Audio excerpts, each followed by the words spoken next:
नमः सिद्धेभ्यः।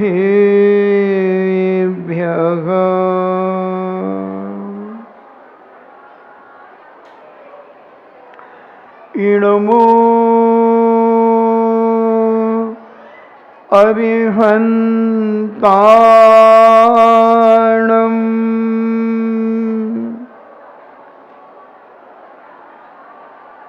इणमो सिद्धाणम्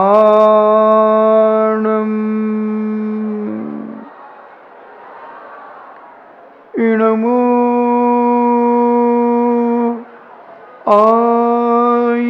आयर्याणम्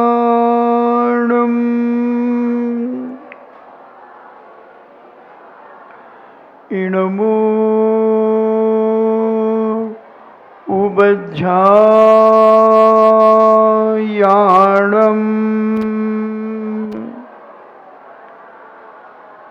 इणमो लोये सब्बे साभूणम्।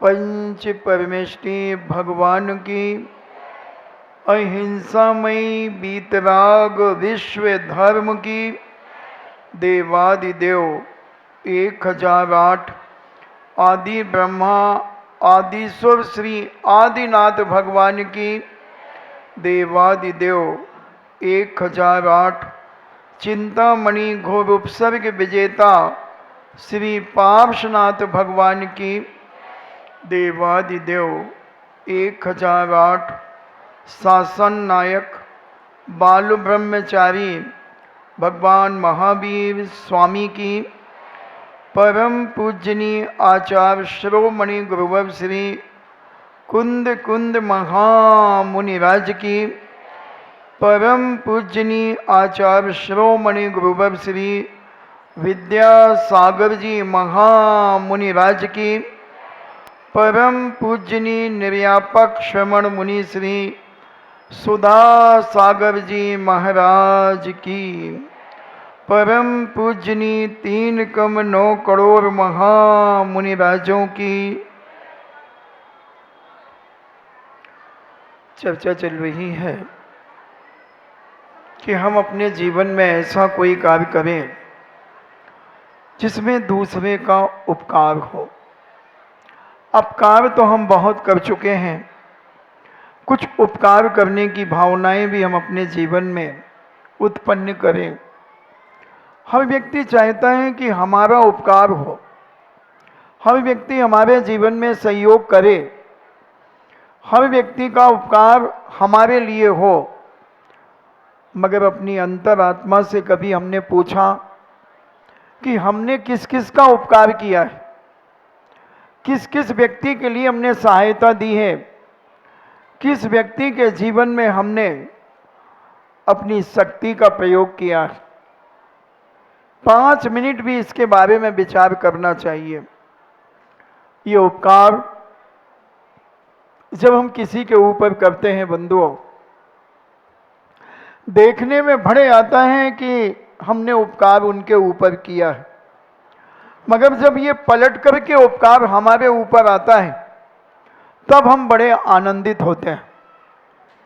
एक मैडम स्कूल में जाती थी और अपने सारे बच्चों से कहती थी आई लव यू। प्रतिदिन वह करती थी, मगर उसका वह आई लव यू शब्द मुझे लगता है कि वह सारे बच्चों के लिए प्यार नहीं करती थी। कहती तो थी आई लव यू, मगर एक बच्चे से वह उस क्लास में घृणा करती थी। उस बच्चे का नाम था राजीव, मैडम का नाम था अंजलि, और वह देखने में ऐसा लगता था कि वह आई लव यू सबके लिए कह रही है, मगर उसकी मनोभावनाओं को जब किसी साइकोलॉजी वाले व्यक्ति ने देखा तो उसके मन में आया कि यह मैडम एक शब्द का प्रयोग तो करती है, मगर ये इसकी अंतरात्मा से सभी विद्यार्थियों के लिए नहीं होता है। कहीं ना कहीं कोई विद्यार्थी कट जाता है। जैसे कोई संचालक उत्तम क्षमा धर्म के दिन या क्षमा वाणी पर्व के दिन माइक पर बहुत बड़ी बड़ी बातें करता है, बहुत बड़ी क्षमा की बात करता है, मगर उसी सभा में जिससे उसका झगड़ा 8 दिन 10 दिन पहले हुआ था, वो बड़े हाथ जोड़ करके एक एक व्यक्ति उत्तम क्षमा करता है, सभी उत्तम क्षमा। क्या वह उस व्यक्ति को क्षमा कर रहा है? जिस व्यक्ति से उसका वार्तालाप हुआ था, बात बिगड़ी थी, उस व्यक्ति के लिए क्या उसने क्षमा किया है? पूछो उसके बेईमान मन से। कहीं ना कहीं एक दरार उसके प्रति, एक टकराव उसके प्रति होगा।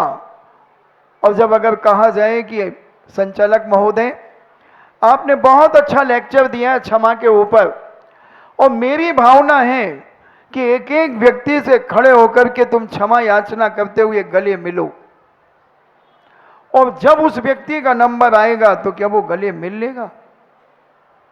क्या उसने उसे क्षमा कर दी है? मुझे नहीं लगता कि वह उस व्यक्ति को भी क्षमा कर देगा, और कर भी देगा 4 लोगों के सामने तो एक ऊपर ऊपर फॉर्मेलिटी कर देगा, और जब बाहर निकलेगा तो अपने दोस्तों से कहेगा, आज दिमाग खराब हो गया। क्या हुआ? अरे उससे मेरा ही झगड़ा हुआ था ना 10 दिन पहले। हाँ, तो यार उसको गले लगाना पड़ा मुझे। लगता ऐसा रहा था कि गला दबा दूं,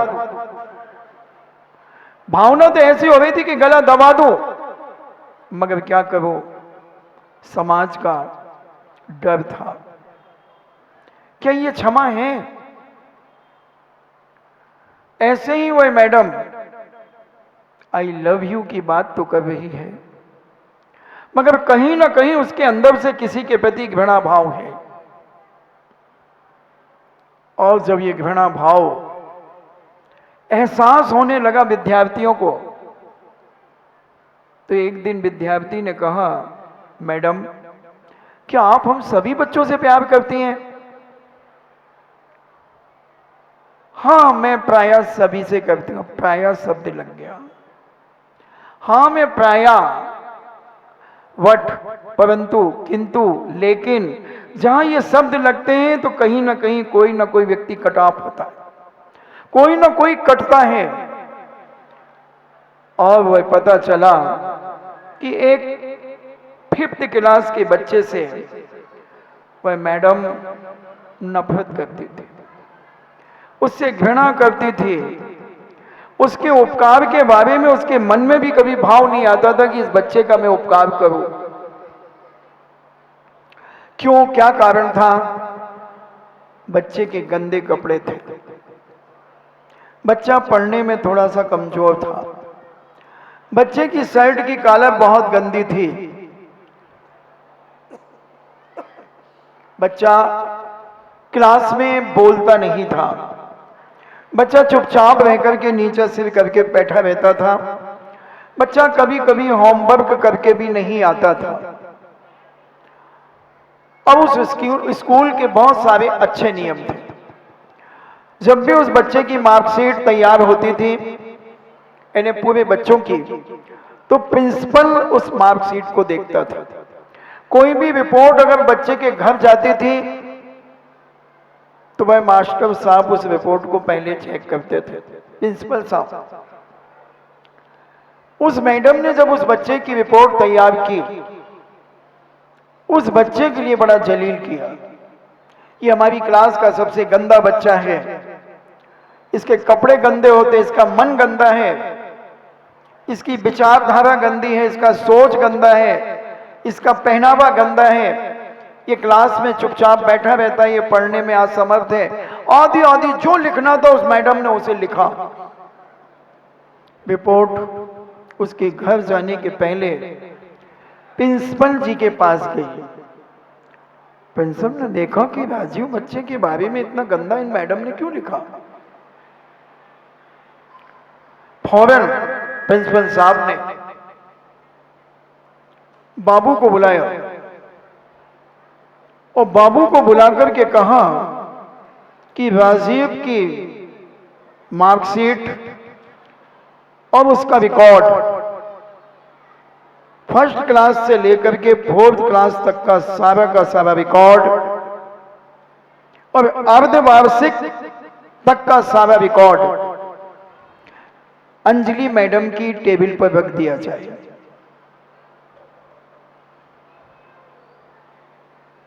बाबू ने फर्स्ट क्लास से लेकर के उस बच्चे का रिकॉर्ड रखा। मैडम ने जब वो रिकॉर्ड देखा कि फर्स्ट क्लास में राजीव 99.4 नंबर लेकर के आया है और उसका फोटो भी उसमें लगा हुआ था, बहुत साफ सुथरा, अच्छे सिर के बालों में तेल वगैरह सब कुछ लगा, कंगी अंगी, बहुत टिप टॉप बच्चा लग रहा था। सेकंड क्लास की रिपोर्ट जब पढ़ी तो टीचर ने उस बच्चे के बारे में बहुत अच्छा लिखा।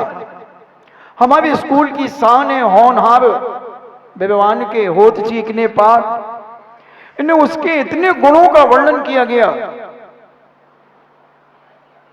एक स्पोर्ट्स में खेलने की भी फोटो उसमें लगी हुई थी कि वो कबड्डी खेल रहा था, बैडमिंटन खेल रहा था, सेकंड क्लास का बच्चा। तीसरी क्लास की रिपोर्ट जब उस मैडम ने देखी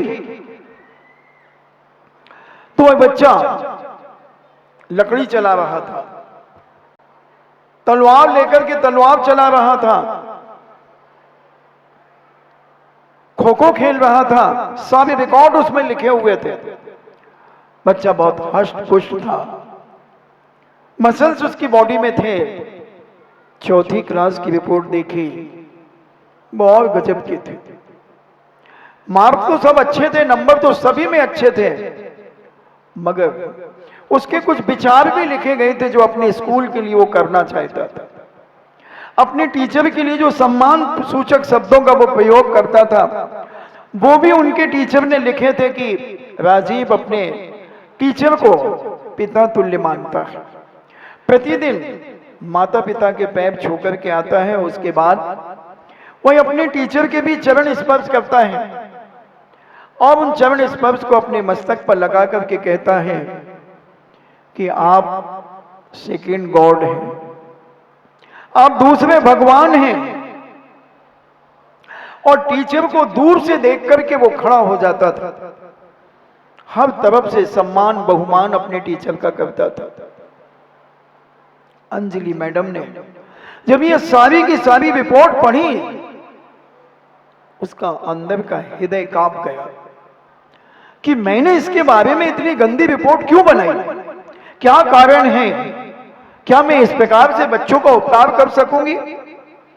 इतने में प्रिंसिपल आ गए और प्रिंसिपल जी कहते हैं, मैडम अंजलि, आपने राजीव की जो रिपोर्ट बनाई है वो किस बेस पे बनाई आपको मालूम है? 6 महीने पहले राजीव की मां एक्सपायर हो गई और 6 महीने पहले से, मरने के 6 महीने पहले से उन्हें कैंसर था, क्योंकि वो लिपस्टिक बहुत लगाया करते थे। लिपस्टिक लगाने से कैंसर होता है। अभी मैंने कुछ दिन पहले आपको लिपस्टिक के बारे में बताया था कि उसमें गर्भवती घोड़ी की पेशाब मिलाई जाती है जिससे एस्ट्रोजन मिलता है। बहुत सारी हिंसक भेल मछली, कॉस्मेटिक, यानी जानवरों के अंश उसमें मिलाए जाते हैं, जिसे अंग्रेजी में कॉस्मेटिक कहते हैं।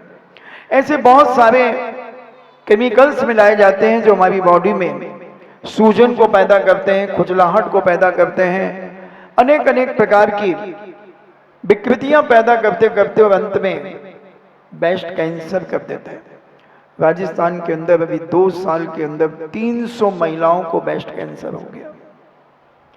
और हम सोचते हैं कि हम बहुत अच्छे लग रहे हैं, हम दूसरों को दिखा करके दिखाना चाहते हैं कि हम कितने सुंदर लग रहे हैं, मगर तुम भले अपने आप में सुंदर लगो, मगर प्रकृति तुम्हारे लिए कहती मैं बहुत बड़ा उपकार कर रही हूं, मान जाओ ये लिपस्टिक तुम्हारे जीवन में बहुत हानिकारक है। क्योंकि भेल मछली को मार करके उसके अंश मिलाए जाते हैं। और आप तो के पास मोबाइल, उस मोबाइल को आप देखें अपने लिए, अपनी द्वारा अपना उपकार करना भी तो सीखें बंधुओं। दूसरे कब तक तुम्हारा उपकार करते रहेंगे? अपने आप का उपकार करने की कला जिसके जीवन में आ जाती है, वही व्यक्ति दूसरों का उपकार कर सकता है। जो हम अपने आप का उपकार करना नहीं जानते, अपने आप की भलाई करना नहीं जानते, अपने आप को स्वस्थ रखना नहीं चाहते, वो व्यक्ति दूसरे को क्या स्वस्थ रखेगा? दूसरों को क्या अच्छा रखेगा? दूसरों से क्या सहानुभूति लेगा? दूसरों से क्या वह अपनत्व प्राप्त करेगा? बंधुओं, पहले हमें अपने आप से अपनत्व होना चाहिए। पहले हमें अपने आप की सुरक्षा करना चाहिए कि जिन सौंदर्य प्रसाधनों के माध्यम से हमारे जीवन में हानि है, हमारे जीवन का विनाश है, एक नहीं अनेक बीमारियां जिससे उत्पन्न होने वाली हैं। और आज तो सारा साइंस हमारे सामने परोस दिया गया है कि किस चीज को किस प्रकार से बनाया जाता है। सारा मोबाइल में आपके पड़ा है। आप कुछ समय के लिए मोबाइल तो चलाते हैं 4-4 घंटे दिन भर में, एक महीने में 120 घंटे, इतना मोबाइल चलाते हैं। 15 मिनट प्रतिदिन मोबाइल कम से कम उन चीजों के लिए चलाना चाहिए कि जो हम और हमारे बच्चे जो खाते हैं वो किस प्रकार से कौन सी चीज बनती है, वो भी आप देखने का प्रयास करें कि जितनी खाने की चीजें आपकी मार्केट में आ रही हैं वो किस प्रकार से बनाई जाती हैं। आपके मोबाइल में सब कुछ है। आपकी सौंदर्य प्रसाधन की सामग्रियां आप जितनी भी यूज करते हैं वो कैसे बनती हैं, वो भी उसका सारा डिटेल आपके मोबाइल में है। उसे भी देखें, खाने की चीजें भी देखें और उनके रिएक्शन भी देखें कि हमारे परिवार में, हमारे रिश्तेदारों में, हमारी बहू बेटियों पर और हमारे ऊपर क्या रिएक्शन हो रही है। ये भी एक बहुत बड़ा अपने ऊपर उपकार होगा बंधुओं। क्यों आर्टिफिशियल सजना चाहते हो मुझे समझ में नहीं आता कि आज की माताएं बहनें बहू बेटियां आर्टिफिशियल सजना चाहती हैं, और जिनको सजना मिल गया फिर क्यों सजना? जब एक सजना मिल गया तो फिर क्यों सजना? मुझे बताओ किसके लिए सजना, किसके लिए सजना? अगर आप सजते हैं तो मुझे डाउट है, मुझे क्या सारी दुनिया को डाउट है किसके लिए सज रहे हैं, सब बताएं। और सजना ही अगर है तो 24 घंटे क्यों नहीं सजते? जब घर से बाहर निकलते हैं तब क्यों सजना चाहती हो? बाहर निकलना ही बता रहा है सजना कि कहीं और आकर्षण का कारण बन रहा है। किसी और को हम फंसाने के चक्कर में अपने आप को आर्टिफिशियल सज करके निकल रहे हैं। शीलवती नारी तो कहती है कि बस अब एक सजना मिल गया, अब कोई सजना नहीं, बस मैं और मेरा पति और सारी दुनिया, मेरी बेटी, मेरी मां, मेरी बहन, मेरा भाई, मेरा पिता। अब किसके सामने सजना, किसके सामने सजना? और बाहर निकलते ही सजना मेकअप बता रहा है आपकी इंद्रियां विकृत हैं, आपकी मानसिकता में विकार है, आपके परिणामों में विकृति है, क्योंकि आप दूसरों के लिए अपने पति का अपकार कर रही हैं और दूसरों का उपकार करने के लिए तुम आर्टिफिशियल सच करके रोड पर घूम रही हो। क्यों घूम रही हो? सजना खराब है, सजना बुरा है, क्या कारण है? पूछो अपने इस बेईमान मन से, छली मन से, किसका उपकार कर रहे हो? पति का अपकार और दूसरे के उपकार के लिए हम आर्टिफिशियल सच करके घूमने निकल रहे हैं। विचार करना होगा, समझना होगा कि हमारी हरकत कहीं हमारे चरित्र को आप पवित्र न कर दें, कहीं हमारी आर्टिफिशियल उपकार हमारी शरीर का कहीं अपकार न कर दे, हमारे अड़ोस पड़ोस के लोगों की मानसिकता में कहीं विकार पैदा न कर दे। हमारी ये आर्टिफिशियलता, ये विकृतियां हमारे जीवन की, ये हमारे पहनावा, हमारा खाने पीने का तरीका कहीं हमारे जीवन को अनर्थ में न डाल दे। ये कौन सोचेगा? जो विवेकशील होगा, जिसके जीवन में अहिंसा धर्म के प्रति आस्था और विश्वास होगा, जिसको अपना और पर के कल्याण करने की भावना होगी कि मेरे द्वारा मेरा कल्याण तो हो, पर का भी कल्याण हो, ऐसा व्यक्ति अपने आप को ऐसा साधारण सम्यक दृष्टि व्यक्ति बहुत साधारण हुआ करता है। बंधुओं, एक पंडित जी थे, वो पंडित जी कहते थे कि सम्यक दृष्टि कैसा होता है। वो चटक भटक नहीं होता, वो तो सीधा जाता है कि भाई अपन को 500 रुपए के कपड़े खरीदना है, तो दुकानदार के पास जाता, भैया 500 रुपए के तन ढांकने के लिए कपड़े दे देना। अब लंकलाट आ जाए, चाहे केटी आ जाए, चाहे साधु छाप लंकलाट आ जाए, हमें तो उसका पैजामा भी कुर्ता बनाना है। 500 रुपए हमने निकाले हैं, इसमें दे देना, जैसा आ जाए वो हमें दे देना, बस शरीर ही तो ढांकना है, तन ही तो ढांकना है। सम्यक दृष्टि संसार से कुछ ऊपर होता है, जल से भिन्न कमल है। सम्यक दृष्टि कीचड़ में बहता हुआ भी कीचड़ से ऊपर होता है, परिवार में रहकर भी परिवार से ऊपर होता है, क्योंकि परिवार बसा लिया है तो उसे निभाना भी पड़ेगा, मगर उसमें रचता पचता नहीं है, ज्यादा राग देश कसायों में नहीं उलझता, अपने कर्तव्य निष्ठ होकर के अपने आत्म कल्याण की चिंता करता है, अपनी आत्मा का उपकार करने की पूरी ताकत लगाता है, पूरी कोशिश करता है। ऐसा धर्मात्मा जीव, ऐसा सम्यक दृष्टि जीव अपने शरीर को उपकार करता है ऐसे उपकरणों के द्वारा जिस उपकरण से उसके जीवन में कोई हानि उत्पन्न न हो, ऐसे निर्मल परिणामों को धारण करने वाला वही जीव आत्मा।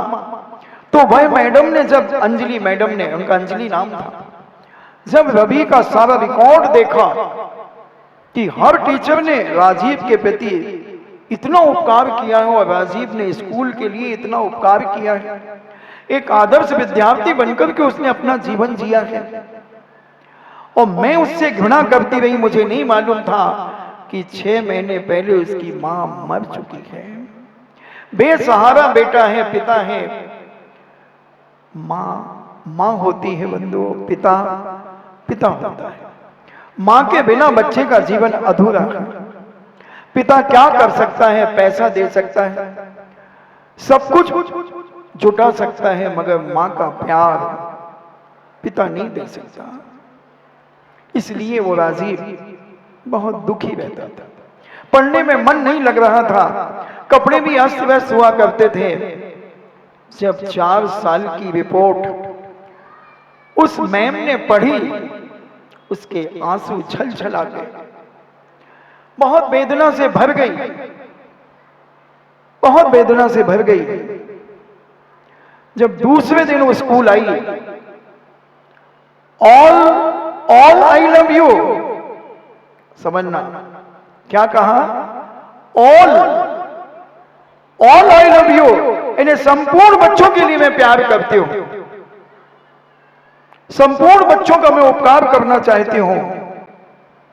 और उसने क्लास छूटने के बाद राजीव को गले लगा लिया, बोले बेटे तुमने मुझे बताया नहीं कि तुम्हारी मां कैंसर से मरी है, तुम्हारी मां इतनी वेदना और तड़फन से मरी है।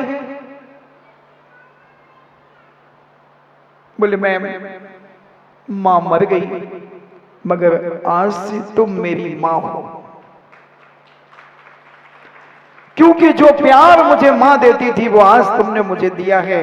मां ने, उस मैम ने उस बच्चे को आंचल से लगा लिया और इतना प्यार दिया, उसने इतना प्यार दिया, बच्चे ने उसी क्षण कह दिया कि तुम मेरी मां हो, वो मां मर चुकी, अब मैं उसके मतलब नहीं, तुम मेरी प्यारी मां हो। और चरण छू करके और मां ने पुनः आंचल से लगा करके उसे, उसके मस्तक को चूमा और कहा बेटा बस जहां बेटा कह दिया वहां मां का संबंध हो गया। जिसको भी तुमने अगर बेटा कह दिया है वो तुम मां बन चुकी हो बंधु। मां की एक बहुत बड़ी ताकत होती है, बहुत बड़ी शक्ति होती है मां। इसलिए नीति बनी, माता कभी कुमाता नहीं बनती, माता कभी कुमाता नहीं बनती। मगर आज इस भौतिकवाद के युग में कितनी माताएं कुमाता बन गई हैं, कितनी माताएं नागिन बन गई हैं, कितनी माताएं डायन बन गई हैं और कितनी सूकरी बन गई हैं। कौन है वो सूकरी, कौन है वो नागिन, कौन है वो डायन, कौन है वो निकृष्ट मां कुमाता जिसने अपनी कूख में आने वाली कली को मसल दिया है? वो है कुमाता, सूकरी। क्योंकि सुअर जब बहुत सारे बच्चों को, 1 दर्जन बच्चों को जन्म देता है और कहते हैं बच्चों के जन्म के बाद उस मां को बहुत जोरों से भूख लगती है, बहुत भूख लगती है, तो उसे जब खाने नहीं मिलता तो वो अपने बच्चों को खा जाती है। नागिन भी अपने बच्चों को खा जाती है। नागिन के बच्चे जितने बाहर निकल जाते हैं उतने जीवित रह जाते हैं, जो उसके घेरे में रहते हैं वो उसे खा लेती है। कुतिया भी ऐसे ही करती है, नागिन और डायन भी ऐसे ही करती है कि अपने बच्चों को जन्म देकर के उन्हें मौत के घाट उतार देती है। ये कुमाता है, ये माता नहीं हो सकती। बंधुओं, विचार कर ले, कहीं हम कुमाता की श्रेणी में तो नहीं आ रहे। अपने आप को टटोल लेना, जरा अपनी वेदना से भर जाना कि हम कहीं इतने पापी तो नहीं हैं। हम उपकार चाहते हैं कि लोग हमारा उपकार करें, हमारा भला करें, मगर हम अपने घर का ही जब भला नहीं कर पाए तो कौन हमारा भला करेगा, कौन हमें संभालने का प्रयास करेगा? राजीव उस दिन बहुत आनंद और खुशी में था कि मेरी मां भले दुनिया से चली गई, मगर आज मुझे एक मां के दर्शन हुए हैं। आज मुझे मां ने वो प्यार दिया है जो मेरी मां प्यार देती थी। मां तो कई बार थप्पड़ भी मारती थी, डांटती भी थी, मगर इस मां ने तो इतना प्यार दिया है, इतना प्यार दिया है, इतना प्यार दिया है। एक ही दिन में राजीव का चेहरा खिल गया। अब उस मां को जो उस बच्चे के प्रति घृणा भाव था, वो असलियत उसे मालूम हो गई। ऑल आई लव यू, संपूर्ण बच्चों के लिए मैं प्यार करती हूं, ये उसके मुख से कभी नहीं निकला था बंधुओं। मगर जो राजू की जब असलियत का पता चला कि राजू किस कारण से पढ़ने में असमर्थ है, किस कारण से गंदे कपड़े पहनता है, किस कारण से सुस्ती रहती है, किस कारण से पढ़ने में मन नहीं लगता है, इसलिए बंधुओं बच्चों को डांटने के पहले उस रहस्य को खोजो, उस जानकारी को खोजो कि बच्चा परेशान क्यों है, बच्चा पढ़ क्यों नहीं रहा है, बच्चा क्रोधित क्यों हो रहा है, बच्चा चिड़चिड़ापन क्यों आ रहा है बच्चे के अंदर, बच्चा को गुस्सा क्यों आ रहा है, बच्चा यदवा तदवा बातें क्यों करता है। ये सारे इनके पॉइंट खोजो। एक बहुत सुंदर पेड़ था, बहुत सुंदर, देखने में बहुत सुंदर पेड़ था, बहुत सुंदर पेड़ था देखने में एक, मगर धीरे धीरे वह पेड़ सूखने लगा। धीरे धीरे पेड़ की जो चमक थी वो कम होने लगी। माली प्रतिदिन उस पेड़ में पानी देता, खाद देता, मगर पेड़ प्रतिदिन कुछ न कुछ डाउनफॉल पर था। मालिक एक दिन राउंड पर आए अपने गार्डन पर, सारे पेड़ चमक रहे थे, मगर एक पेड़ सूख रहा था। सेठ जी ने पूछा माली से, बागवान क्या इसमें खाद नहीं डालते हो, इस पेड़ पर पानी नहीं देते हो? देख रहे हो 48 टेम्परेचर है, सुबह शाम पानी दिया करो। बोले साहब सुबह शाम पानी देता हूं, दोपहर को भी पानी देता हूं, मगर ना जाने ये पेड़ क्यों सूख रहा है। और इतना उपकारी पेड़ था, इसकी छाया में हम लोग दिन भर बैठे रहते थे। सेठ जी बड़ी शीतल पवन इससे निकलती थी और इतना अच्छा लगता था। और जो गार्डन घूमने लोग आते थे वो भी इसी पेड़ के नीचे बैठकर अनेक प्रकार के फोटो खिंचवाते थे, सेल्फी लेते थे। मगर आज ये पेड़ सेल्फी सूख रहा है, सब कुछ इसकी व्यवस्था की जा रही है, पूरा उपकार किया जा रहा है। धीरे धीरे पेड़ और सूखता गया, पत्ते झड़ने लगे, डालियां दिखने लगी, सूखी पत्ते बिल्कुल जीर्ण जीर्ण हो गए, जमीन पर गिर गए। सेठ जी को बड़ी चिंता हुई, जैसे बहन जी को चिंता हुई कि देख के आते हैं वो पेड़ कहां पर है। और उसे उस पेड़ को देखने के लिए एक बहुत विशेषज्ञ को बुलाया गया। दमोह का होगा विशेषज्ञ, जो वनस्पति का बहुत बड़ा डॉक्टर था, उसे बुलाया गया। और उस पेड़ को जब उसने निरीक्षण किया और कहा कि कितने दिनों में, कितने महीनों में ये पत्ते गिरे हैं, उन्होंने कहा सर 1 महीने के अंदर ये पेड़ सूखना शुरू हुआ और आज पूरा 1 महीना है, 1 तारीख है, 1 मई से इसमें डाउनफॉल आना शुरू हुआ, तो और आज 1 जून को संपूर्ण पेड़ सूख गया। उसने इधर उधर देखा, बोले सूर्य का प्रकाश पड़ता है? बोले हाँ सर पूरा पड़ता है। फिर उसने कहा इसकी नींव को खोदो, और जब नींव को खोदा गया तो उसकी जड़ में 5-7 कीड़े लग गए थे जड़ के अंदर। जैसे तुम्हारे बच्चे के पेट में जब चिनूना हो जाते हैं, क्या होते हैं? चिनूना हो जाते हैं, तो तुम्हारा बच्चा सोई सूखन लगा था, तो बाएं बिरंगों को काढ़ो पिलाओ जाते, केंचुआ जैसे हो जाते हैं ना, छोटी छोटी पटारे, हाँ बुंदेलखंडी उसको पटारे कहते, पटारे हो गए। और खाली मीठा, जब देखो जब लड़ुआ खाने, जब देखो जब जौ खाने, जब देखो जब बौ खाने, अब हो गई पटारे। अब जाओ पेट पे रहो, हमारा मम्मी हमारा पेट पे रहो, और सूखा जा रहो मोड़ा, हड्डी हड्डी हो जा रहो। जब वैद्य जी को नब्ज दिखाई जाती है तो वैद्य जी कहते हैं कि ओहो इसके पेट में तो बहुत सारी पटारे हैं, और इतनी लंबी लंबी पटारे भी निकलती हैं बंधुओं। तो जब कीड़े लग जाते हैं तो आदमी सूखने लगता है। ऐसे मानसिकता में जब कीड़े लग जाते हैं तो भी शरीर सूखने लगता है। पेट में जब कीड़े हो जाते हैं तो आदमी सूखने लगता है। जब किसी की बात छुप जाती है तो आदमी सूखने लगता है, क्योंकि गोली से ज्यादा बोली खतरनाक होती है। गोली से ज्यादा बोली खतरनाक होती है। एक लकड़हारा था, लकड़ी, अब देखना हमने फैला दिया है बहुत सारा विषय, अंजलि मैडम को भी फैला दिया, पेड़ को भी फैला दिया, क्योंकि हम वसूली करके जानते हैं, उधारी देना हम जानते हैं और वसूल करना भी हम जानते हैं। मगर तुम में ताकत हो तो मुझसे वसूल करके लेना। तुम नोट कर लेना क्या क्या मैंने उधारी तुमसे ली है, यानी प्रवचन में क्या क्या टॉपिक छोड़ा है, तुम मुझे याद दिलाओगे मैं चुकाऊंगा, क्योंकि उधारी आजकल बिना मांगे नहीं दी जाती। हमारे गुड्डू भाई को भी कई बार जाना पड़ता है उधारी की वसूल करने के लिए, तो वसूली करने जाना पड़ता है, तो तुम मुझसे वसूल करना, बस ध्यान रखना कि मैंने क्या क्या छोड़ा।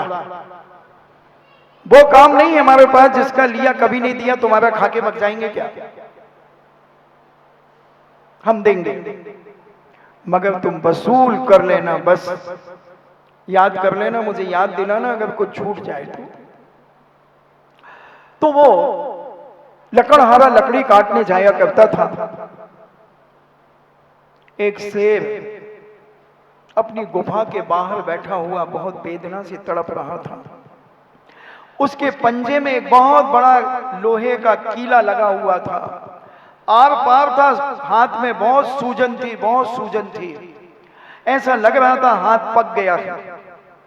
और लकड़हारे को बुला रहा था शेर। लकड़हारा के दूर से किनारे, पहले तो जा रहा था इधर, और देखा शेर तो यूं उधर से घूम के जाने लगा, वो कूलर के पीछे से। शेर कहता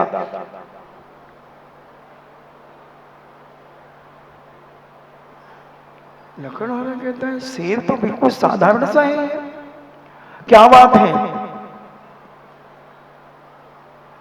ऐसे हाथ कांप रहा है।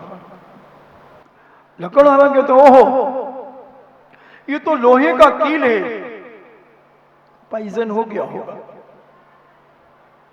कब से लगा है? तो तुम शेर को कमजोर मत समझना, सेब इंसान ही जैसे होता है। संगी पंचेंद्रिय है, अणुव्रत धारण कर सकता है, पंचम गुण स्थान प्राप्त कर सकता है। छिपकली, सुअर, कुत्ता, बिल्ली, जितने ये पंचेंद्रिय जीव हैं, ये सब अणुव्रतों को धारण कर सकते हैं बंधु। सम्यक दर्शन प्राप्त करके अणुव्रत धारण कर सकते हैं, पंचम गुण स्थान प्राप्त कर सकते हैं। त्रियंच भी स्वर्ग जाते हैं त्रियंच मर करके। हमारे शास्त्रों में बहुत सारे हाथियों ने, सिंहों ने संलेखना लेकर के आदि व्याधि उपाधि से परे होकर के समाधि धारण की और स्वर्गों में जाकर के जन्म लिया। इसलिए तुम अहंकार मत कर लेना कि केवल हम मनुष्य ही समाधि ले सकते हैं, व्रती बन सकते हैं, सम्यक दृष्टि बन सकते हैं। इस अहंकार में मत रहना। और वो सिंह ने जब हाथ दिखाया तो लकड़हारे ने पहले तो डरा, मगर सोचा कि उपकार कर देता हूं, क्या फर्क पड़ेगा, मारेगा और क्या करेगा, मगर इसकी वेदना तो दूर हो जाएगी, इसका दर्द तो कम हो जाएगा। और लकड़हारे ने अपना गमछा लिया और हाथ में बांध करके लपेट करके और उस कील को पकड़ा, एक हाथ पैर से शेर का हाथ दबाया और पूरी ताकत से खींच दिया।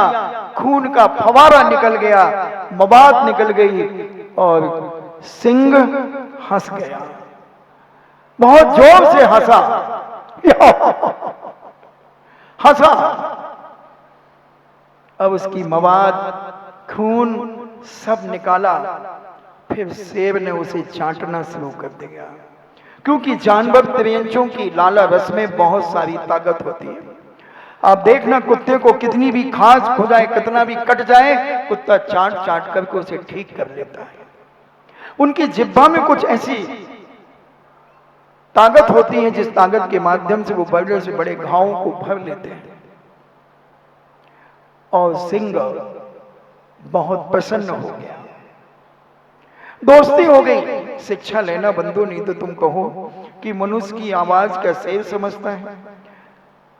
समझता तो है, मगर हम बोल नहीं पाते उसकी आवाज को, और वो हमारी आवाज नहीं बोल पाता, मगर समझता सब है। आप जब गायों को पालते हैं तो उनकी नंदिनी नाम रख देते लक्ष्मी, तो लक्ष्मी सिर हिलाती चमकती चली आती है, सब कुछ जानती है, पशु सब जानते हैं। और वह सिंह बहुत प्रसन्न हुआ। लकड़हारा 8-15 दिन के बाद सिंह से मिल लेता था, और सिंह से मिला, बोला 8 दिन अब लकड़ी काटने नहीं आऊंगा। बोले क्यों? बोले मेरी बेटी की शादी है। सिंह कहता है तुम्हारी बेटी की शादी है? मेरी बेटी की शादी? और गुफा के अंदर गया, तो इतने सारे आभूषण भर करके ले आया। कहां से मिले आभूषण? सिंह के पास आभूषण? हाँ, कभी कोई आभूषण से युक्त व्यक्ति का शिकार किया हो, और सारे आभूषण उससे झोली में डाल दिए, और बोले धूमधाम से शादी करना। तो बोले सिंहराज तुम आओगे कि नहीं आओगे? सिंहराज कहता है तुम बुलाओगे तो आऊंगा।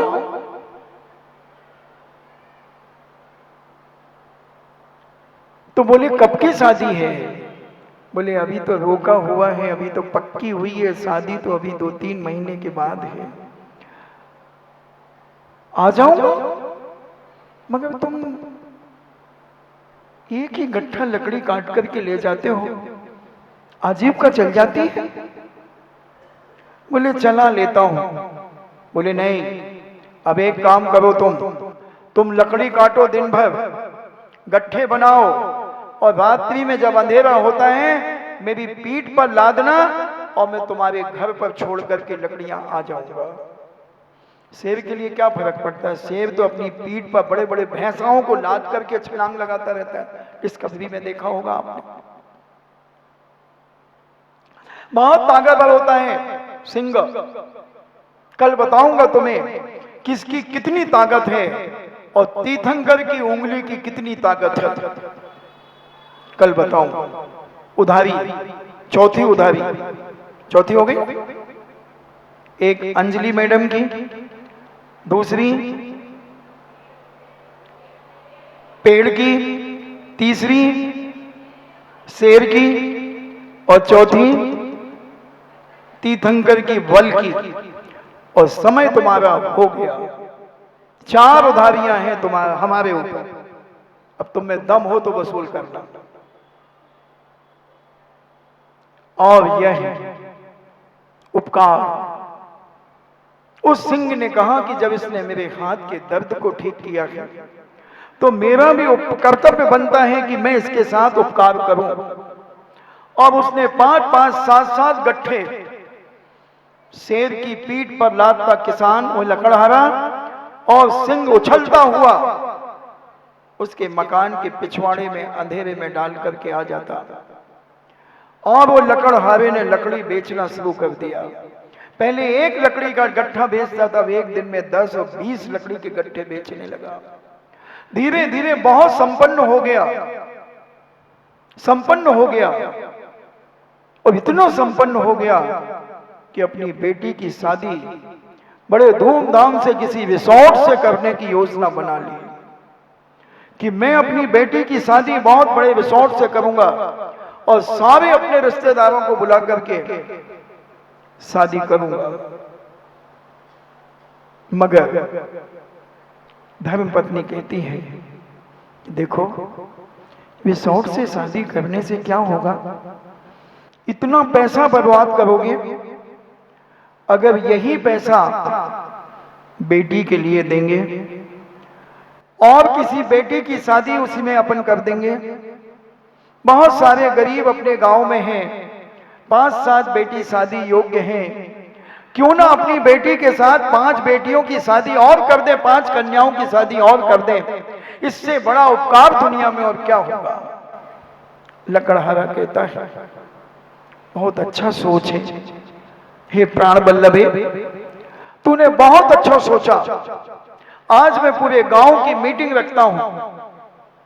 और पूरे गांव को बुला करके एक मीटिंग रखी गई। सारे लकड़हारे जो भी गरीब आदि थे और जो भी संपन्न थे सारे लोग इकट्ठे हुए। और लकड़हारा कहता है कि आप सबकी कृपा से, आप सबकी सद्भावनाओं से आज मैं संपन्न हो गया हूं दोस्तों।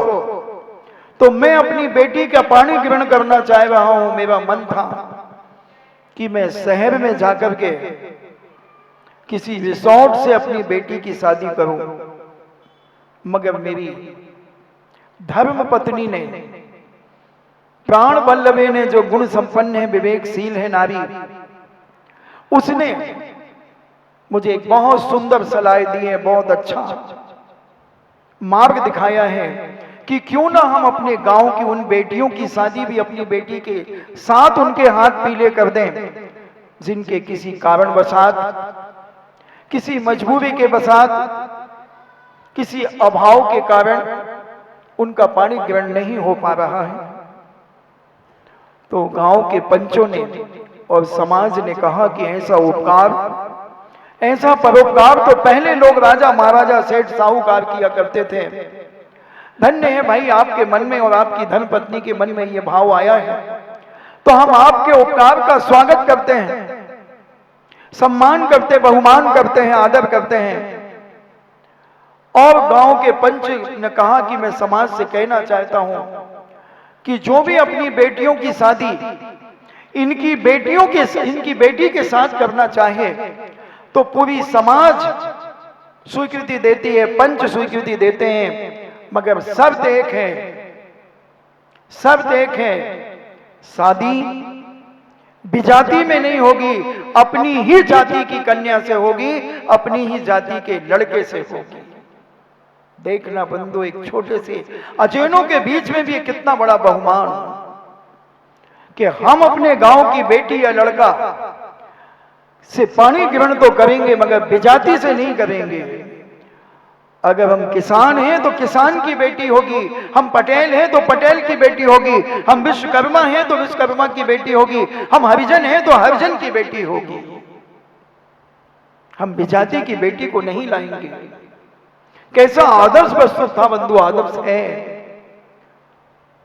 आदर्श है।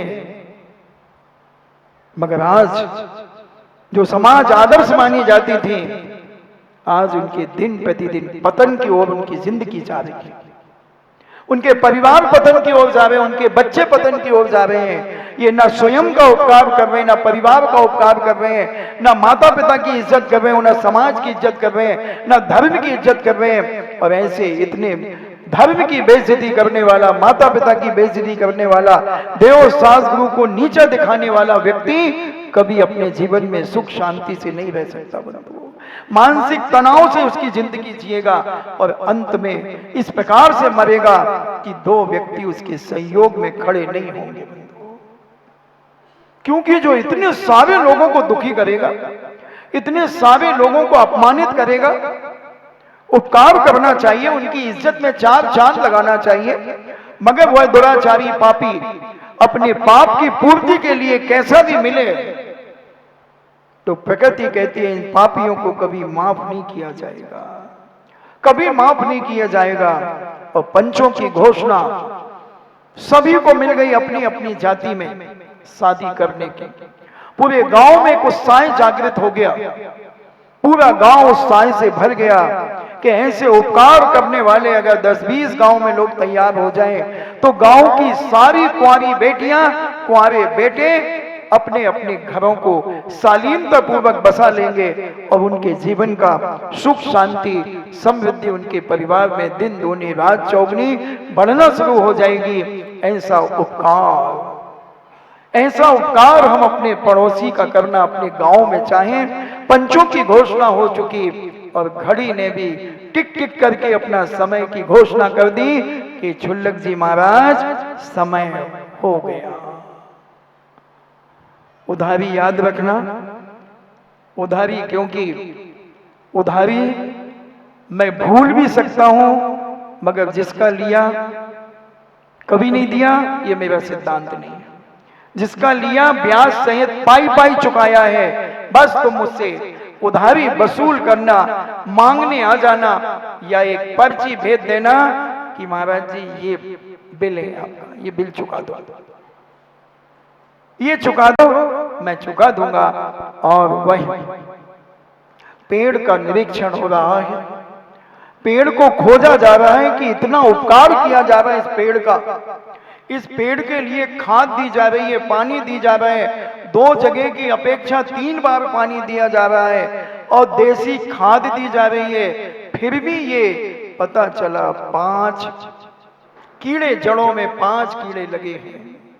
इस कारण से पेड़ सूख रहा है, एक उधारी चुका रहा है, इस कारण से पेड़ सूख रहा है। ऐसे ही तुम अपने मन में कौन सी फितूरी है जो तुम्हें टेंशन पैदा करा रही है, अब तुम अपने अंदर का कीड़ा निकालो। पड़ोसी के वैभव को देख करके तुम्हें जलन हो रही है, किस कारण से तुम्हारी बिटिया 13 हड्डी 14 बोल्ट हो रही है, नर कंकाल उसका शरीर हो रहा है, खाने की, पीने की, पहनने की, ओढ़ने की कोई प्रकार की कमी नहीं है, मगर तुम्हारी बिटिया नर कंकाल क्यों हो रही है, आंखों के नीचे डार्क सर्कल क्यों हो रहे हैं, किस कारण से टेंशन में है, क्या कारण है? क्या तुम उसका उपकार किसी के लिए तनाव में, किसी तनाव में रह रही है? किस कारण से परिवार में दुखी है, पड़ोसी से दुखी है, किस कारण से तुम्हारे परिवार में कलह है?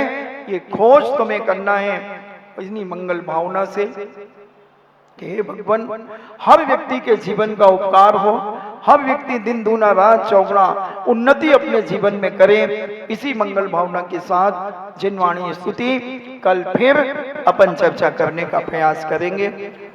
जिनवाणी के ज्ञान से सूझे लोकालोक, सो वाणी मस्तके धरो सदा देते हूँ धोख।